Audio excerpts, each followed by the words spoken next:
Welcome into ATL Day Ones with Jarvis and Tenitra. Coming up on today's show, Alex Anthopoulos, he's saying I told you so. And a certain good on good at Flowery Branch has Arthur Smith smiling and having fun. And last but not least, and for the culture, would you take a nap in a movie theater with a bed? That's all next. It's ATL Day Ones. Let's go. This is ATL Day Ones, part of Locked On Sports Atlanta. And it starts now.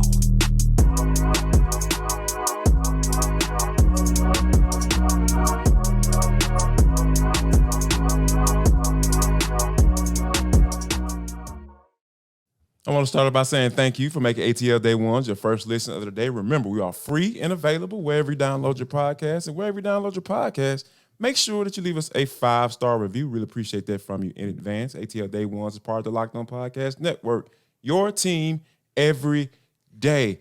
Coming up in 10 minutes, Arthur Smith is having the time of his life. We'll talk about that. But first, T, we have to talk about Alex Anthopoulos and the resolve that he displayed by, going out and making some savvy moves versus some big splashy moves. Because we've had conversation after conversation leading up to the trade deadline because, the Braves didn't look all that great, and we've seen Spencer Strider was even struggling. Charlie Morton was having his struggles. All those things going on. Alex Anthopoulos said, you know what? I'm cool. And guess what? He's kind of looking like he's right because the Braves have won 5 out of their last 60. And, ever since being swept by the Red Sox. And it just seems right now, Alex Anthopoulos has done his job and he's going to ride this bad boy out. And I think he should. I think we're comfortable and confident because when we got the official news yesterday, just as an example, that Max Fried is indeed going to pitch to open the series against the Cubs tomorrow, that's a positive sign, right? And then AJ Minter came back. He had a scoreless 7th inning in game 2. So again, a positive outcome. And granted, that's starting pitching and that's bullpen. But remember, we talked about the fact that Alex Anthopoulos might even go out to look for a hybrid player, who, someone who could go between the starting pitching rotation and who could provide some relief to the bullpen as well. So now that you see those pieces coming back, that's a good look. That, makes you know that, or helps you to know that they're going in the right direction. And then you look at the fact that it's 5 of 6 wins. And like you said, they were swept by the Red Sox, but they had also lost 7 of 10 games before going on this 5-1 stretch. And that had everybody kind of shaky right after the All-Star break. But then you look at how they were able to do this. And it was kind of like the slow burn, right? So in that first game, only 1 run. And you're thinking, okay, not quite sure what to do with this. Because, Charlie Morton gave you what you needed. All you wanted him to give you was about 5 or 6 innings and no more than 3 runs. You got that. But then what you also got is for Spencer Strider, you got a whole heck of a lot more runs for. And that doesn't seem like a big deal, but when you get into that 5-1 territory and it's that, tight of a margin before they kind of seal the deal at the end, it does matter. And then again, same for Yanni Chirinos last night. He only gave, or yesterday afternoon, only gave up 3 runs, which is good, but the bats, 12 runs? That's crazy. And the way that they did it was, to me, a combination. I know we've been talking about, back-to-backs from Austin Riley and Matt Olson, Ronald Acuna Jr. with the blast, but it's what happened in between to get you 12 runs that tells me, hey, I think they might be okay because between the bats getting warmer again, if not hot, pitchers coming back, bullpen people coming back, I think you're good. Yeah. And I think those positive outcomes help, right? Like you said, with AJ Minter, you talk about, Max Fried, looking to start on Friday against the Chicago Cubs. That is very positive news. So, and, Dylan Lee is looking like he's going to be back within the next week and a half, 2 weeks or so. So all those things are kind of like combining up to, Alex Anthopoulos even talked about it, right? Because here's the thing. And I think that when you look at things from having a certain perspective, whether or not to make these particular moves, I think that Alex Anthopoulos, the way he looked at it, I thought it was great because he talked about how, like, okay, yeah, we can go. We had conversations, we had trade talks with a lot of people. We visited a lot of things, and then he said, yeah, we could have gave up. And he didn't say Von Grissom's name, but I'm sure that this is probably what he was intimating that Yeah. Vaughn Grissom, we could have brought a guy in to be good, but when we get all our guys back healthy, is he better than those guys? If those guys come back to where showing the same form that they were before they got injured? And the answer to that question was no. So that's what ultimately made the decision for him. Like, are these guys going to be better than the guys that we have coming off the men? And the answer to that was no. And plus, if we have to give up a guy who we think is going to be good in 25 and 26 and 27, it's just not worth it. So I think he was weighing his options right in front of him, and then also weighing long term as well. So as the general manager and president, you have to look at it that way. Like, I understand as a fan, we like, hey, we need to make a move. Let's do it. Let's try to win now. I get that. We talked about that. But the way the optics are looking really good right now as to how he has to view things and how his perspective and how it can ultimately make a decision for you. You know what I'm saying? And I absolutely enjoy that. So. And the farm system has been the best over the last decade, but this season, they're at the bottom of the mix across all of Major League Baseball. And that's not to say anything negative against Alex Anthopoulos, but that is to say that they have kind of depleted that farm system. So I could also see him saying, hey, for what these teams were asking and knowing that we have to replenish that farm system, I'm not ready to give up on who I already have on this roster for that farm system to be further depleted. So I think you're absolutely right. You probably got the calls for Vaughn Grissom on down, but looking at the system, you're like, hey, we're good. And I'd like the opportunity, Alex Anthopoulos, that is, would like the opportunity to replenish and revitalize that farm system. And, and like you mentioned earlier, like with the bats going absolutely ridiculous yesterday, I thought it was so funny, right? Like, here's how good this Braves lineup is. Like, a lot of times, Matt Olson, he's been getting walked quite a bit lately. And, it's just like, all right, cool. Y'all want to walk Matt Olson? Oh, here comes Travis d'Arnaud, who was an all-star last year, who was the backup catcher. And he's like, yeah, he'll come in and come through for you and drive those runs in. So I think that, also Alex Anthopoulos is probably looking at the comfort of these bats coming through like they did yesterday afternoon as well, T. And can we talk about the tinkering of the lineup that Brian Snitker does? Because yesterday was back-to-back homers, Austin Riley in the 3-hole and Matt Olson in cleanup. That has flip-flopped as well. So now it used to be in a 2-hole, right? Yeah. And also, and so you've literally seen them flip to the 2-3, 3-4, 4. I mean, they have flipped all over the top of the order and then kind of the top of the heart of the order, if you will, the middle, and still have done something that no tandem in Braves history has ever done. 6 back-to-back home runs this season for the Austin Riley, Matt Olson tandem. So also want to talk about Brian Snitker being strategic and how he's moved that lineup around when he's needed to. I think that's one thing. And I think also, you talk about big bats and big arms. And so in the case when you don't have all your big arms back, you need a game. Well, not just a game, 2 games. Let's just say a whole series, to be honest, other than, the blip on the radar in game 1. But you need to see these bats be as big as they are. And also, Jarvis, like we've been saying for the last several weeks, as we put out there who our second half MVP was, and we're going to keep saying it because Austin Riley is delivering. That's who we said needed to deliver. If everyone else has stayed consistent, which they have, Ronald Acuna Jr. stayed consistent with a home run. I think Ozzie Albies drove in a run. So everybody else was doing their job. Michael Harris II got on base and fought for his life to get a score. So if everybody else is doing their job, and then the MVP for the second half of the season for the Braves does his in the manner that we've always seen, you know how he is, he's like a slow burn, then I think you're perfectly okay with these big bats keeping you with the ML, ahead of the entire majors, not just the NL East, but keeping you atop the entire league as you get to the point where Fried is back, Wright's on the mend. You mentioned Dylan Lee, Mentor's back, and it just keeps going in a good direction for the Braves because they got big bats.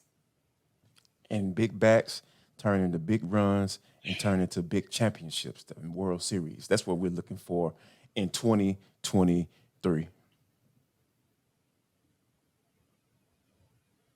I want to let you know that this episode of ATL Day Ones is brought to you by FanDuel Sportsbook. It is the #1 sportsbook in America. Guess what, guys? All they're asking for is $20 from you. And guess what you're going to get in return? Win or lose, $200. Yes, FanDuel is the place. It is the place, not Facebook. FanDuel is the place for you to go and bet on Major League Baseball because guess what, guys? This app is super safe. It's secure. It's super easy to use. You don't have to worry about anybody stealing all your information or anything like that. You can bet anything from the money line, the over-unders, who's going to hit the first home run. We were just talking about how Matt Olson and Austin Riley been killing it. Go and put some money on Austin Riley because guess what? He's been killing it. Second half MVP in this thing. So, yeah, make sure you guys go check that out. Drop some money on that and go ahead and bet who's going to hit the first home run. Austin Riley is your bet, is your man. That's your go-to. Go ahead and do it right now. So, guess what, guys? So, I want you to take advantage of the special they got going right now for all you Locked On listeners. Go to FanDuel.com/LockedOn. FanDuel.com/LockedOn. Take advantage of $200 on your first bet, whether you win or lose. That's FanDuel.com/LockedOn, LOCKEDON. FanDuel is the official sportsbook betting partner of Major League Baseball.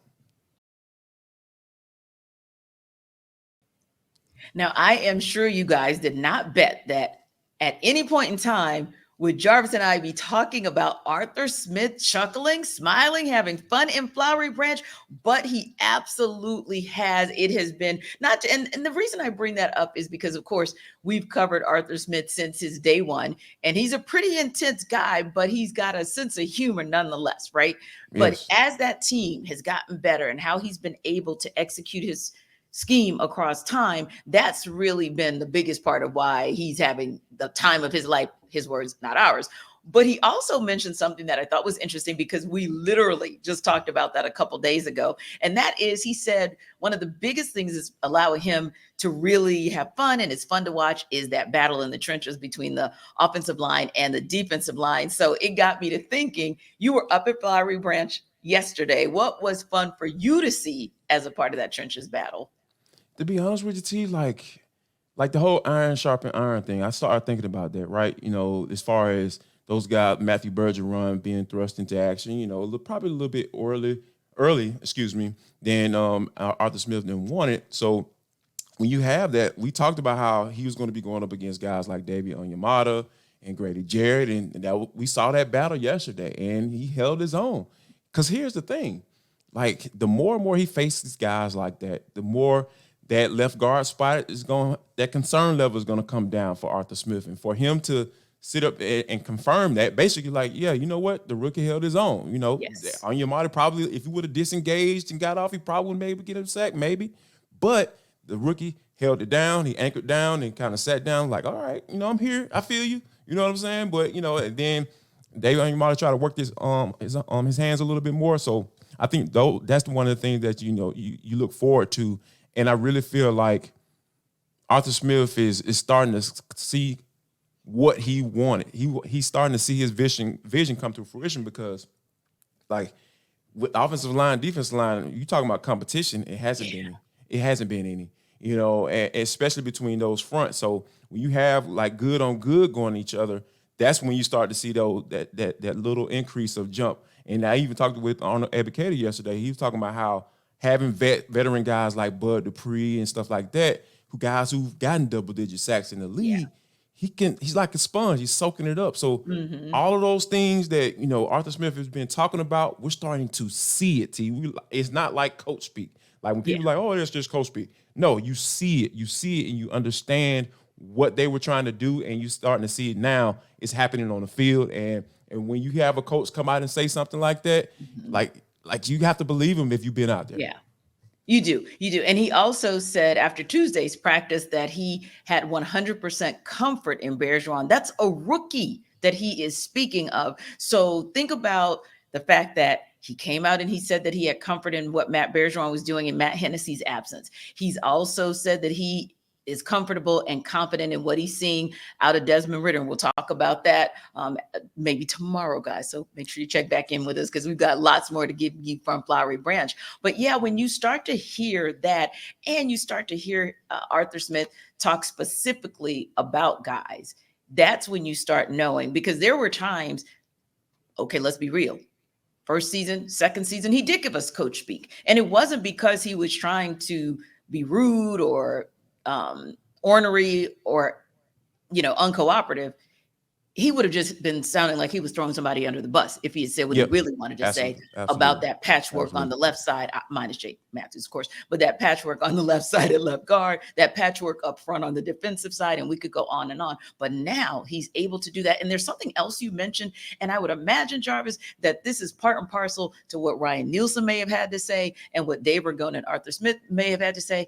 Hey, let's see what Matthew Bergeron is about. Onyemata, if he looks like he's ready, give him a little something. You talked about the hands and how he kind of shifted some things around. So I imagine, in addition to Ryan Nielsen helping Onyemata to gel with Grady Jarrett, I think another thing is having that comfort zone of having coached Onyemata in New Orleans. He now knows, okay, I can push you by making you push him. And with Arthur Smith and Dave Ragone seeing what they see, I kind of imagine a conversation happening behind closed doors going, ratchet it up for him because they're confident that he can handle it. Now, yes. I know yesterday, that happens supposedly, too, for those who don't know. The coaches do that all the time, T. I totally think so. And I would imagine, Jarvis, that I heard yesterday was a little bit milder than it had been a couple days out there. So maybe you were able to kind of get comfortable and kind of see some other things out there as well. What else did you see that you thought, okay, this is what I came here for. I spy this particular thing. Oh, it has to be AJ Terrell. I saw your post, guys. You got to see that tweet that Jarvis put out there. I retweeted it as well. It's good stuff. At Jarvis D90, by the way, and at Tenitra Batiste. Give both of us a follow.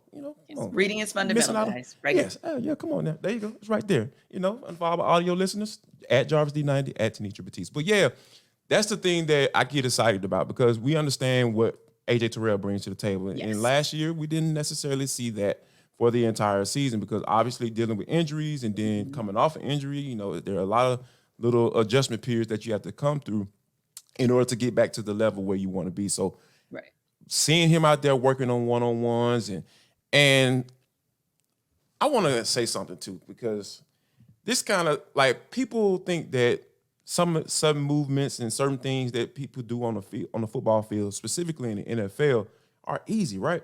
Like there was one thing that I was talking about how like AJ Terrell, he was going up against Drake London, good on good, right? We've been talking about that, iron sharpen iron. So he kind of flushed him out, kind of got him down to the sidelines, and then kind of rolled him a little bit, balls in the air.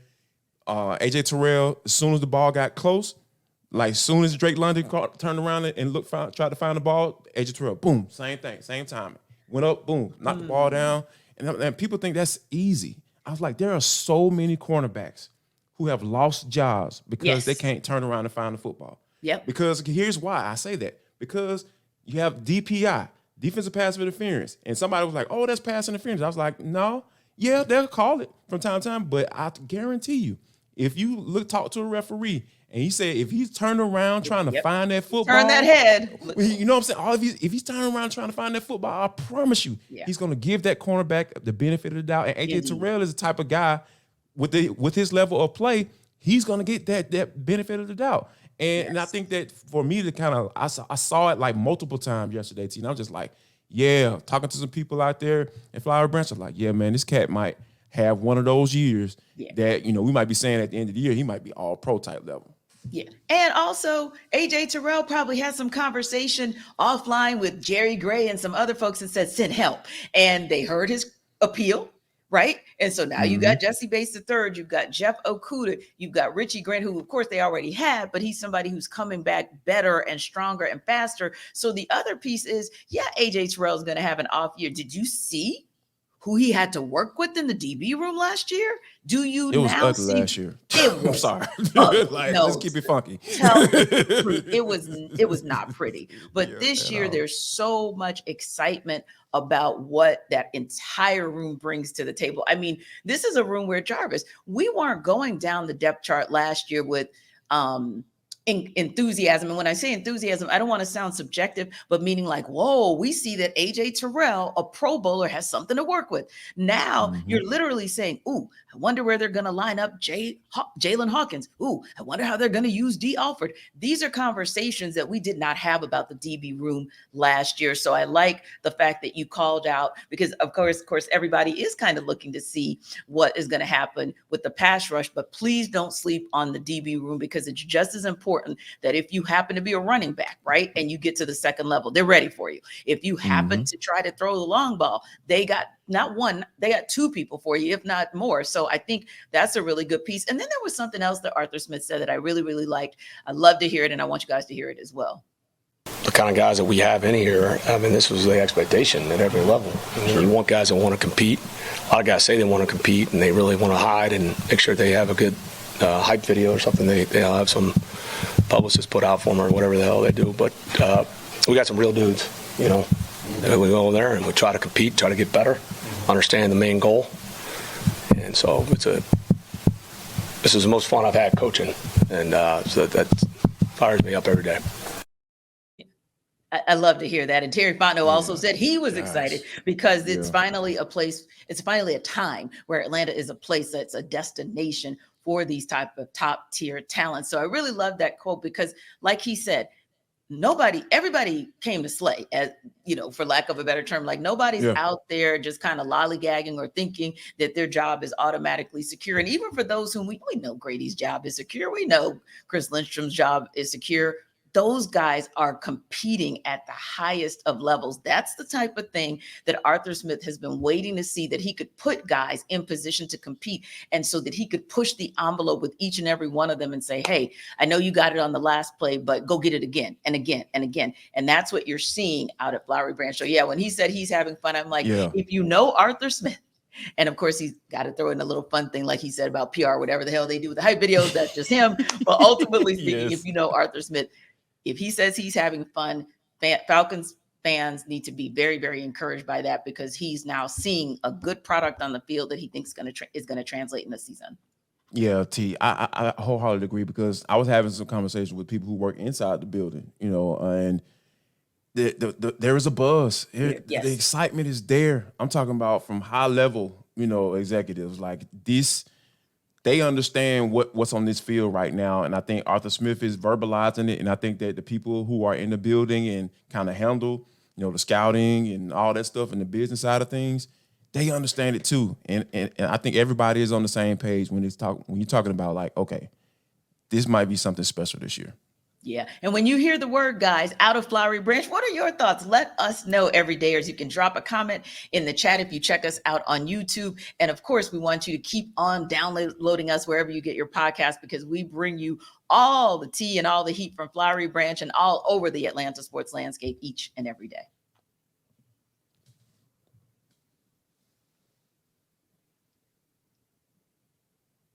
But T, this is for the culture. It is the intersection between sports, entertainment, the culture, and sometimes whatever the hell we want to talk about, because that's just how we get down in this show. Today is no different.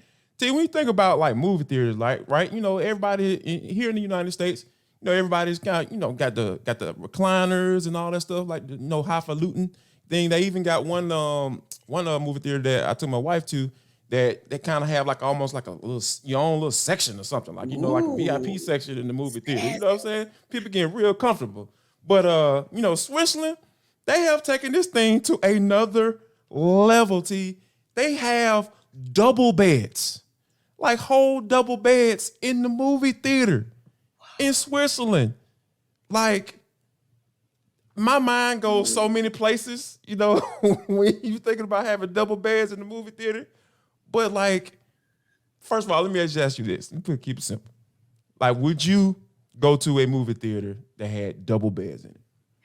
You know, I probably wouldn't utilize them, because, you know, I don't do movies. And so it's because I get bored. So yeah, if I was like watching a movie in a bed, it would be a wrap. It would be a wrap. So yeah, no, I wouldn't do it. But then again, you wouldn't find me in a movie theater anyway. So there's that. Yeah. I mean, my whole thing with that though, like, are they cleaning in between every movie? Like, because, you know, there are a thing called sheets, you know, pillowcases, fluids, you know, people may sweat, you know, or Yeah. do other things. You know what I'm saying? Like, Right. Yeah, that's a good like, point. come though. on, like, Yeah, you're because asking people for get a it. little wild up in the, Yep. here over here in these parts. Like, you hear some things in the movie theaters, and people did it without beds being in there. Did some things without beds. Now with the beds in there, like, You might I be don't know. asking It may for be it. a lot of people going to matinees to you, and I ain't talking about they ain't Turning gonna a be watching matinee no into movies. Magic City. Watch it. See, you try to get me back into my old ways. You don't do me Just like, don't saying. tip me. Oh, Yeah, so shout out to Switzerland. I'd be interested to see if this comes back to the United States. Like, I would be really interested to see if somebody try to emulate this and bring it over here across the water. But yeah, that'd be very interesting. Now, speaking of, next level type stuff, leveling up. How about this one, T? This is something that I thought was very interesting, right? I sent this over to you, my girl T, know what's going on. So, Atlanta Airport, Hartsfield-Jackson International Airport, on September 16th, they're going to offer a $4,800 suite for celebrities and other private TSA screening and luxuries such as drinks, food, a shower, spa, and a day bed. Seems to be a recurring thing going on here. So, do you see yourself interested in those type of services? Because, $4,800, that's a lot of bread. yeah, I see myself going to get a part-time job at that airline so I can serve those people because they tip really well. Well, That's what I see. Yeah. yes. You know what? Like, my whole thing is, I was like, yeah, $4,800. Yeah, that's kind of out of my pay grade. You know what I'm saying? Because But I don't even want to spend that kind of money because for me, For that, I just want a quick trip. Like, get me, okay, low key. Southwest does not bother me. I know it bothers some people, but it just doesn't bother me because at the end of the day, all I'm there to do is get on a flight. I want you to take me across wherever I'm going, like typically home to New Orleans. I want you to take me to New Orleans in just an hour and some change, as opposed to me having to drive 6.5 hours. So I really don't care if you give me peanuts, although I really do miss those little biscotti cookies. But if you want to give me peanuts, if you want to give me peanuts, give me peanuts. It's fine.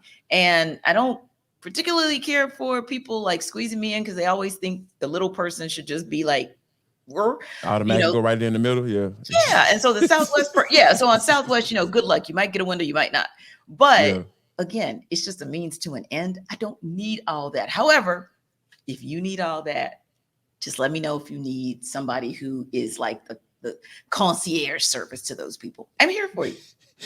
No doubt about it. And I already have something similar. I don't have to pay that much money. I can go to the Delta Sky Lounge. I got my little American Express card. You know what I'm saying? So use my little Sky Miles and all that stuff. So I don't need all that. They're like $4,800, man. Please, shoot. I can get a little service like that. You know what I'm saying? Might not be on that level, but hey, they don't have to worry about me partaking.